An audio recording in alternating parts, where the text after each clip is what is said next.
J'aimerais que vous y réfléchissiez un instant. Vous êtes-vous déjà senti comme un petit point dans ce grand monde et vous êtes-vous demandé si Dieu vous remarquait vraiment? Quand vous pensez à la grandeur du monde ou à celle de Dieu, vous arrive-t-il de vous demander si Dieu se préoccupe vraiment de chacun d'entre nous individuellement? Mes chers amis, nous allons aujourd'hui nous plonger dans le psaume 8. Ce psaume de louange écrit par le roi David capture l'incroyable grandeur de Dieu et la place unique qu'occupent les êtres humains dans ce monde. Ce psaume révèle l'attention extraordinaire que Dieu porte à chacun d'entre nous, aussi petit ou insignifiant que nous puissions nous sentir. Je vais également prier avec vous une prière puissante au nom de Jésus.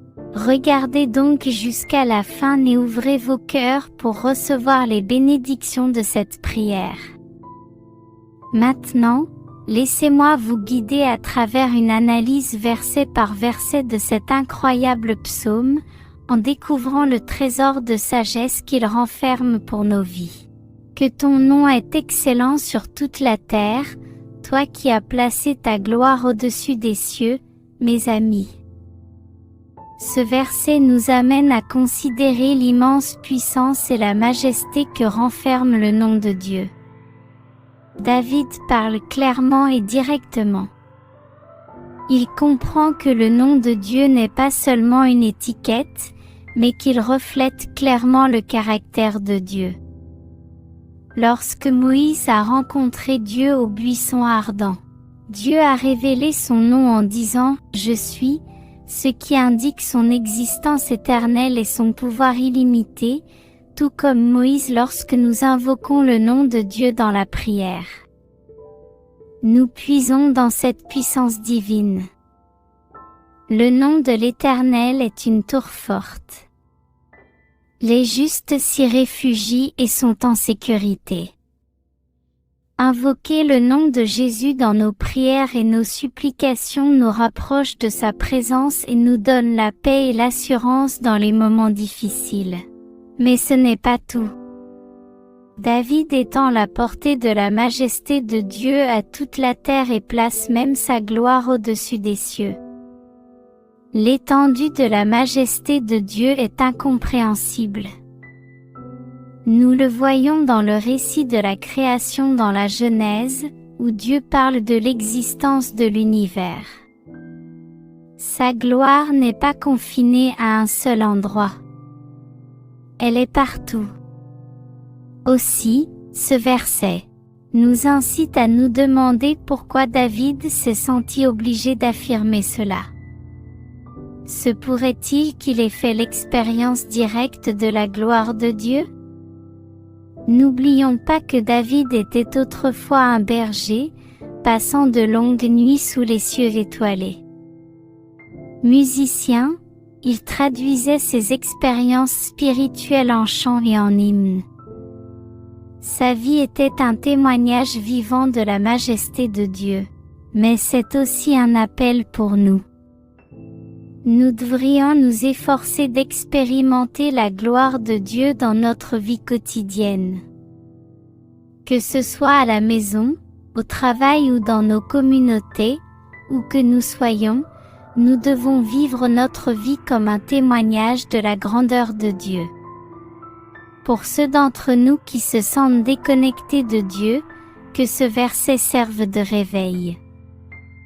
Le même Dieu dont l'excellence remplit la terre, veut remplir votre vie de sa gloire. Prenez le temps d'y réfléchir. La majesté de Dieu peut transformer l'ordinaire en extraordinaire. Le verset insère de catalyseur à la louange, mes amis. Quand vous êtes-vous arrêtés pour la dernière fois pour louer Dieu pour son nom magnifique? Pas seulement dans le cadre d'une église, mais dans vos activités quotidiennes. Avez-vous déjà pensé que vous n'avez pas besoin d'un endroit spécial pour louer Dieu? Il vous entend, que vous soyez à la maison, en voiture ou ailleurs. Personnellement, chaque matin, dès que j'ouvre les yeux, et parfois même avant de les ouvrir, je commence ma journée en remerciant et en louant Dieu. Alors, mes amis, je vous invite à faire de même. Adoptons cet esprit de louange. Que vous soyez dans votre chambre ou dans votre cuisine, levez les mains, ouvrez la bouche et laissez échapper des louanges sincères telles que « Alléluia » ou encore « Merci, Jésus » ou encore « Seigneur, je te loue et je te rends toute la gloire ». Considérez cela comme un exercice quotidien pour votre âme. Que cela vous rappelle que la majesté de Dieu devrait inspirer une louange continue et permanente du plus profond de nos cœurs. Maintenant que nous avons exploré la majesté du nom de Dieu qui couvre la terre et dépasse les cieux, regardons maintenant le verset 2, qui nous dit comment la gloire de Dieu se manifeste même à travers les paroles innocentes des enfants. Le verset 2 nous dit, « De la bouche des enfants et des nourrissons, à cause de vos ennemis, pour faire taire l'ennemi et le vengeur. » Il est étonnant que le Dieu de toute la création puisse utiliser la simplicité et l'innocence des enfants pour manifester sa gloire.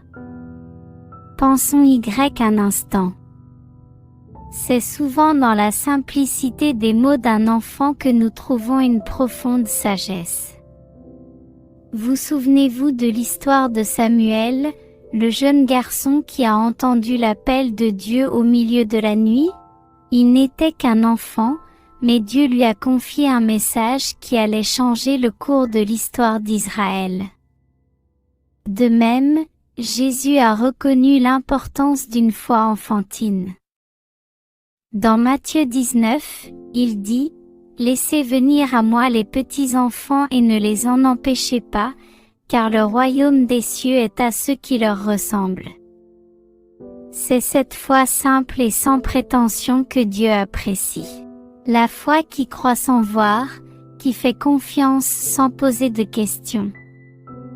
Mais pourquoi Dieu choisit-il d'utiliser la bouche des enfants pour faire taire l'ennemi? L'innocence qui triomphe de la ruse et du mal a quelque chose d'intrinsèquement puissant. Cela démontre que la sagesse de Dieu dépasse de loin l'entendement humain. L'histoire de David et Goliath en est un bel exemple. Le jeune David, armé seulement d'une fronde et de pierres, vainc Goliath, un redoutable guerrier. Aux yeux du monde, il s'agit d'un exploit impossible. Mais avec Dieu, l'impossible devient possible. Ce verset nous rappelle également que la force de Dieu est rendue parfaite dans notre faiblesse. Tout comme un enfant est vulnérable et dépendant, nos faiblesses sont des occasions pour la force de Dieu de se manifester. Pensons à l'apôtre Paul qui, malgré son épine dans la chair, a été puissamment utilisé par Dieu.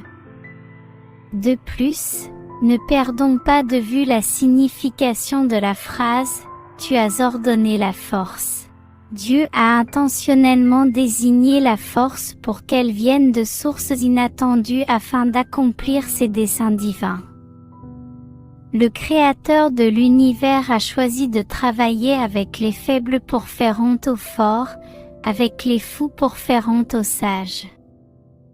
Les versets 27 à 29 de la première épître aux Corinthiens nous disent « Mais Dieu a choisi les choses folles du monde, pour faire honte aux sages. Pour faire honte aux sages. Et Dieu a choisi les choses faibles du monde pour couvrir de honte les choses puissantes et les choses viles du monde et les choses méprisées, Dieu les a choisies. Et les choses qui ne sont pas pour réduire à néant les choses qui sont, afin qu'aucune chair ne se glorifie en sa présence. Enfin, nous devons considérer les implications de cette vérité dans notre propre vie. Nous cherchons souvent la force dans notre sagesse, nos ressources ou nos relations. Pourtant, Dieu nous invite à trouver la force dans la vulnérabilité, l'humilité et la foi enfantine. Dans quel domaine avez-vous besoin d'adopter une foi d'enfant? Et la simplicité. Réfléchissez à cela, mes amis, pendant que nous avançons.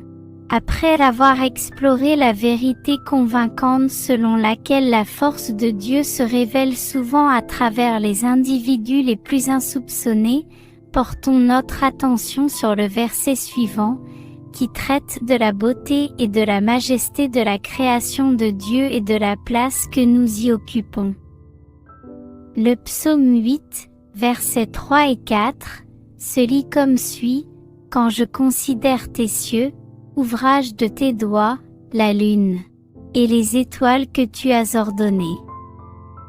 Qu'est-ce que l'homme pour que tu te souviennes de lui, et le Fils de l'homme pour que tu le visites? » Les paroles de David dépeignent ici une image vivante du ciel nocturne, orné de la lune et des étoiles, toutes façonnées par les doigts de Dieu. Les lunes et les étoiles dans le ciel ne sont pas des ornements célestes. Elles témoignent de la grandeur et de la puissance créatrice de Dieu. Dans l'histoire de Job, Dieu interroge Job dans un tourbillon et lui montre les étoiles et les constellations comme preuve de sa puissance. Imaginez que le ciel nocturne est la toile de Dieu et que chaque étoile est un coup de pinceau de sa main. Mais voici la grande question. Dans le grand schéma de cette immense création des cieux et de la terre, qu'est-ce que l'homme pour que Dieu s'en préoccupe? Nous ne sommes que des grains de poussière, de minuscules parties de ce grand monde. Pourtant, Dieu se soucie de nous. Il nous rend visite. Reprenons l'histoire d'Abraham et de Sarah.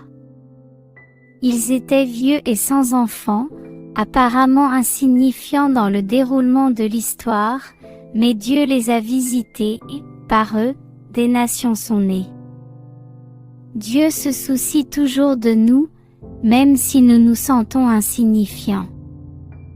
Concentrons-nous un peu sur le mot « attention ». Il ne s'agit pas d'une pensée fugace ou d'une préoccupation passagère. Lorsque Dieu est attentif à nous, cela signifie qu'il a une conscience détaillée et intime de nos besoins, de nos rêves et de nos préoccupations. Le même Dieu qui orchestre les mouvements des planètes se soucie profondément de chacun d'entre nous. Rappelez-vous les paroles de Jésus dans Matthieu 10, qui dit 11h54. C'est dire à quel point la sollicitude de Dieu à notre égard est détaillée. Dans l'immensité des cieux, David oppose la splendeur des cieux à la nature délicate de l'existence humaine. Pourtant, il souligne une vérité inspirante, le Dieu même qui a créé les étoiles nous a aussi donné la vie. Cette constatation est à la fois un rappel d'humilité et une source de grand espoir dans le récit de la création dans la Genèse. Dieu façonne l'homme à partir de la poussière du sol et lui insuffle la vie dans les narines. Nous sommes en effet l'œuvre de ses doigts, tout comme la lune et les étoiles. N'oublions pas non plus que Dieu nous rend visite. Il ne s'agit pas d'un Dieu distant ou détaché, mais d'un Dieu profondément impliqué dans chaque détail de notre vie. La visite de Dieu peut changer le cours de l'histoire, comme ce fut le cas pour Moïse au buisson ardent. Un seul instant en présence de Dieu peut redéfinir votre destin. Mes amis, cela devrait faire naître en nous un sentiment de responsabilité. Si Dieu, le Créateur des cieux et de la terre, se soucie de nous, ne devrions-nous pas vivre notre vie d'une manière digne de son attention? Ne devrions-nous pas en faire le but de notre vie? De le connaître aussi intimement qu'il nous connaît. Réfléchissez à ces questions alors que nous passons au point suivant, après avoir saisi la place unique que nous occupons dans la création de Dieu. Passons au psaume 8, verset 5, qui traite de l'honneur et de la dignité dont Dieu apparaît l'humanité. Il nous dit, « Tu l'as fait descendre plus bas que les anges, et tu l'as couronné de gloire. Et tu l'as couronné de gloire et d'honneur. » Mes amis, réfléchissez à l'expression « couronné de gloire et d'honneur ». Elle nous rappelle l'image de la splendeur royale, n'est-ce pas? Cela nous rappelle que nous ne sommes pas le fruit du hasard de l'évolution, mais des créations intentionnelles d'un Dieu aimant. Le récit d'Adam et Ève dans le jardin d'Éden met en lumière cette idée. Ils ont été créés à l'image de Dieu, avec la capacité de raisonner, de créer et d'aimer. Mais cette couronne de gloire et d'honneur ne s'arrête pas là. Il ne s'agit pas seulement d'un symbole, mais d'une responsabilité. Prenons, par exemple, l'histoire de la reine Esther, née simple fille juive. Elle a été couronnée reine, reconnaissant sa position unique, a pris sur elle de sauver son peuple de la destruction. Sa vie illustre ce que signifie être couronnée de gloire et d'honneur.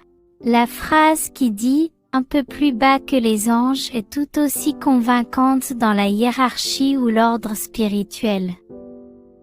Nous sommes juste un peu plus bas que les êtres célestes qui servent Dieu jour et nuit. Cependant, contrairement aux anges, nous avons le don du libre arbitre. Cela était évident dans le jardin d'Éden, où Adam et Ève avaient la liberté de choisir, même si ce choix conduisait au péché. Le péché, c'est aussi la séparation d'avec Dieu. Cette position, juste en dessous des anges, nous donne un rôle unique dans le monde spirituel. Nous sommes comme des collaborateurs des êtres célestes, accomplissant les desseins de Dieu sur terre. Prenons l'exemple des bergers dans les champs lors de la naissance de Jésus. Les anges ont annoncé la naissance du Sauveur, mais les bergers ont eu la responsabilité de répandre cette bonne nouvelle.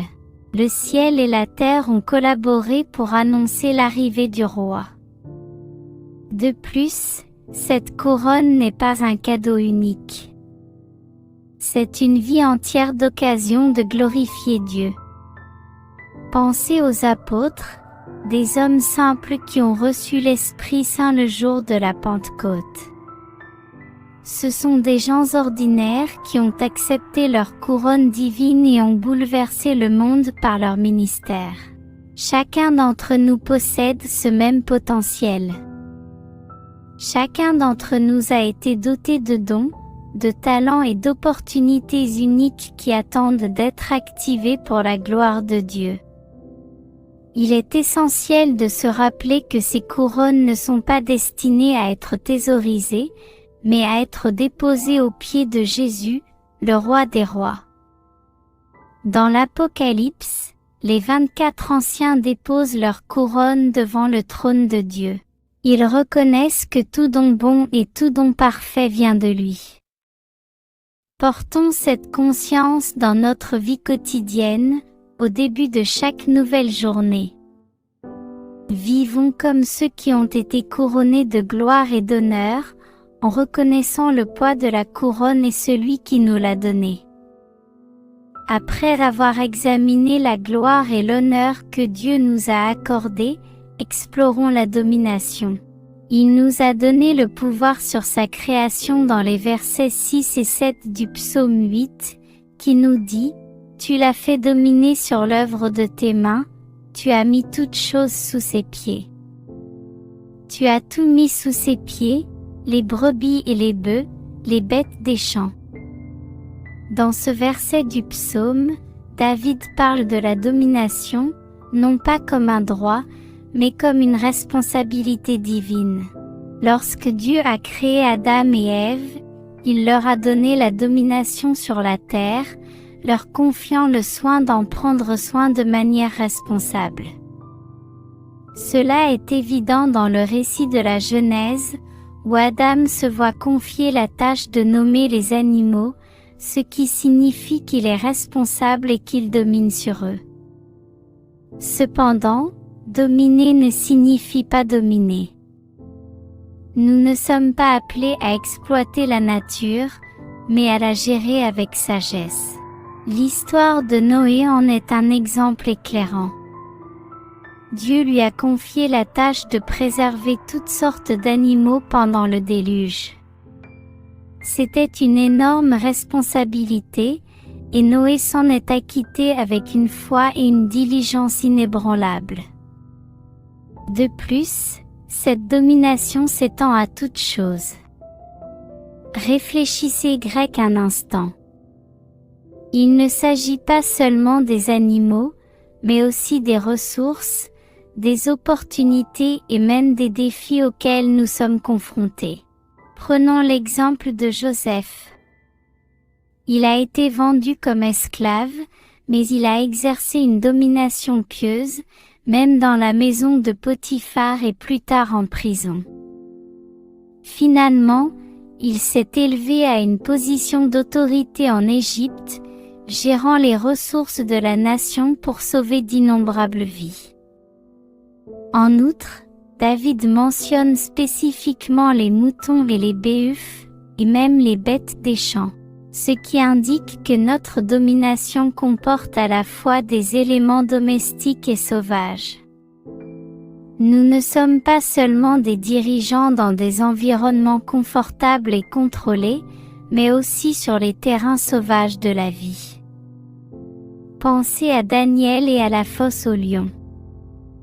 Même parmi les bêtes, il a exercé sa domination grâce à sa foi et à la délivrance de Dieu, et les lions sont devenus aussi inoffensifs que des agneaux. Cela implique également que nous sommes chargés de dominer sur divers aspects de notre vie, nos familles, nos emplois et nos communautés.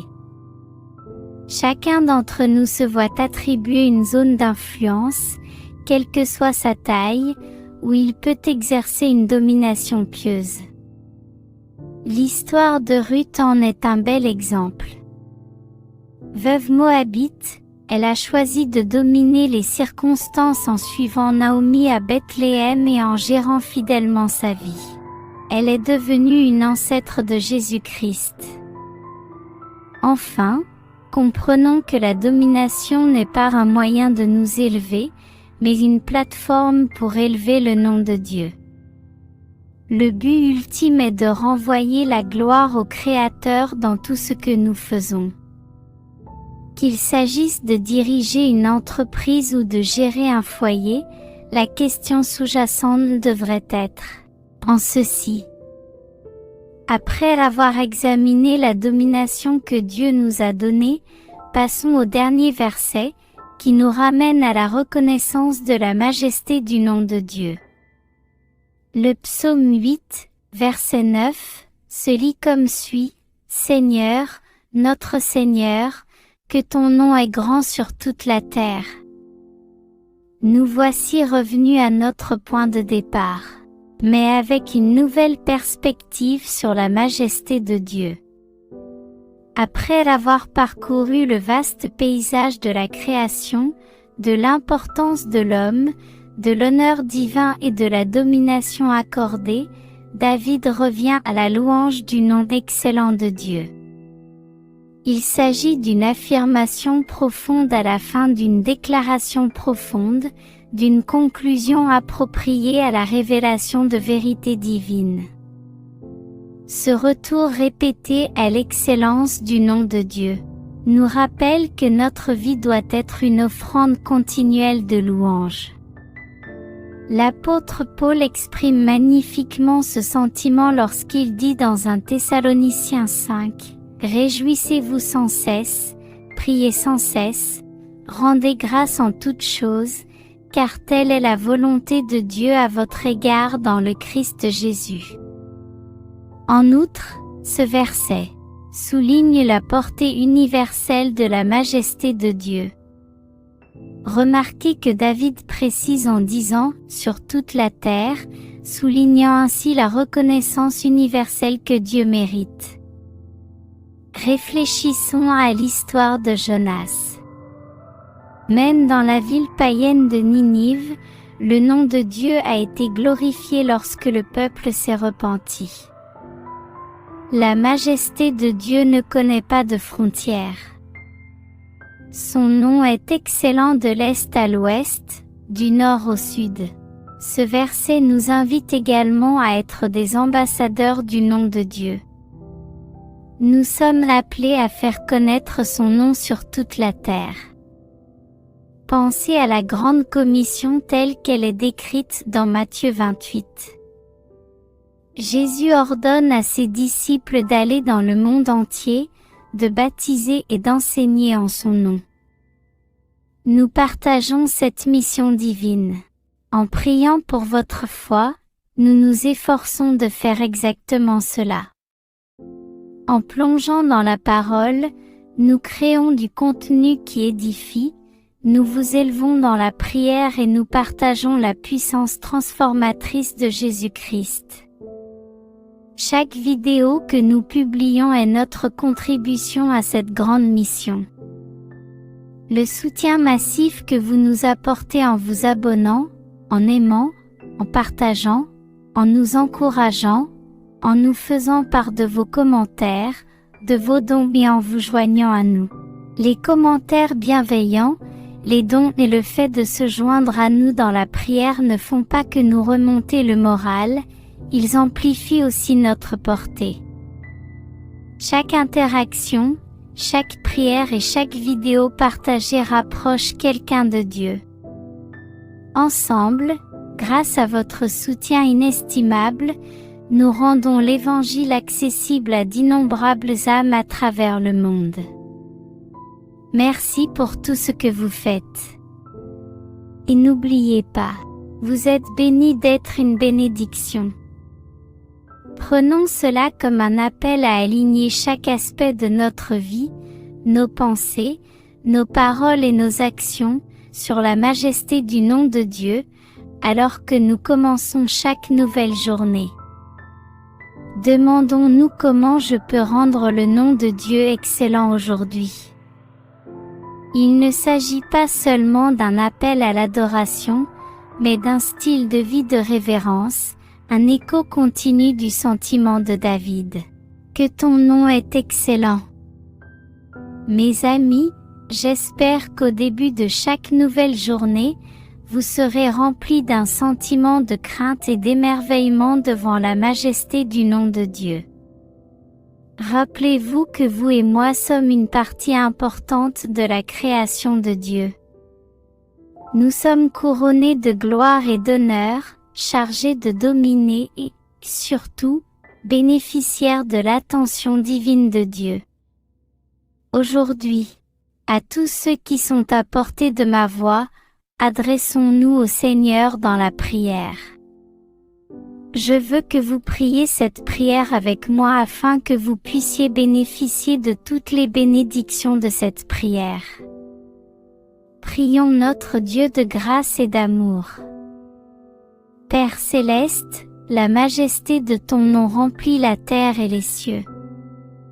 Ô Seigneur, comme ton nom est excellent, ta gloire dépasse tout ce que mon esprit humain peut saisir.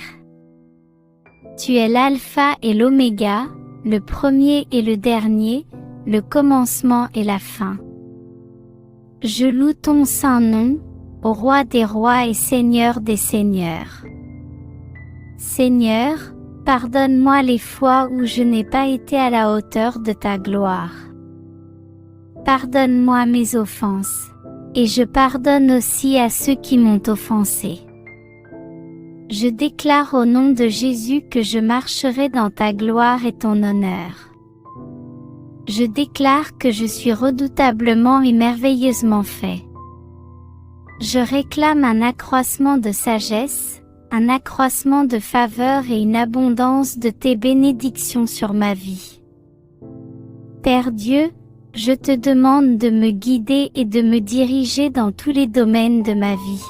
Guéris-moi, Seigneur, et délivre-moi de tout mal physique, émotionnel ou spirituel qui pourrait chercher à m'attaquer. Père, ta parole dit que tu m'as donné la domination sur les œuvres de tes mains. Au nom de Jésus, je prends autorité sur tous les défis, toutes les montagnes et toutes les vallées de ma vie. Je réprimande la maladie, le manque, l'inquiétude et la confusion. Je déclare la victoire sur mes circonstances. Seigneur, protège-moi et garde-moi à l'abri de toute forme de mal. Père, je te présente mes proches et je prie pour qu'ils fassent l'expérience de ta grâce et de ton amour. Qu'ils se rapprochent de toi et vivent selon ta volonté parfaite. Seigneur, alors que je récite cette prière avec tous ceux qui m'écoutent, je suis reconnaissant pour chaque cœur qui s'ouvre devant toi en ce moment. Père, donne-nous de vivre des vies qui magnifient ton excellent nom. Puissions-nous tous être couronnés de ta gloire. Puissions-nous gérer nos vies avec sagesse. Et puissions-nous exercer une domination pieuse dans tout ce que nous faisons. Nos cœurs débordent de gratitude. Nous te remercions pour l'amour éternel, les tendres soins et les bénédictions que tu nous prodigues chaque jour. Seigneur, nous te demandons de nous protéger, de nous mettre à l'abri de tout mal et de faire en sorte que la maladie, le manque ou la négativité ne soient pas notre lot. Bénis-nous abondamment, afin que nous soyons une bénédiction pour les autres et que ton royaume soit glorifié. Merci, Seigneur, d'avoir entendu et répondu à ma prière. Au nom puissant de Jésus, je te prie, Amen. Si vous avez été béni par ce message, tapez le mot Amen dans la section des commentaires ci-dessous. Je déclare que toutes les bénédictions de cette prière sont maintenant sur vous. Au nom de Jésus, vous pouvez nous aider à atteindre plus de personnes et à répandre l'Évangile. Vous pouvez le faire en partageant la vidéo avec un ami ou un membre de votre famille qui a besoin de la bénédiction de cette prière et en cliquant sur le bouton « J'aime ». N'oubliez pas non plus de vous abonner à la chaîne pour plus de vidéos qui béniront votre cœur et élèveront votre esprit. Nous apprécions tous ceux qui nous soutiennent. Vous êtes bénis d'être une bénédiction. Maintenant, pour ceux qui écoutent et qui veulent accepter Jésus-Christ comme leur Seigneur et Sauveur, je vous exhorte à recevoir la grâce de Dieu avec un cœur ouvert et repentant. Commencez là où vous êtes. Votre passé n'a pas d'importance. Jésus est venu chercher et sauver ceux qui sont perdus. Dieu vous aime. La volonté de Dieu n'est pas que quelqu'un périsse, mais que tous parviennent à la repentance. Dites cette simple prière de salut pour vous-même. Cher Seigneur Jésus, je sais que je suis un pécheur et je te demande pardon. Je crois que tu es mort pour mes péchés et que tu es ressuscité des morts. Je me détourne de mes péchés et je t'invite à entrer dans mon cœur et dans ma vie.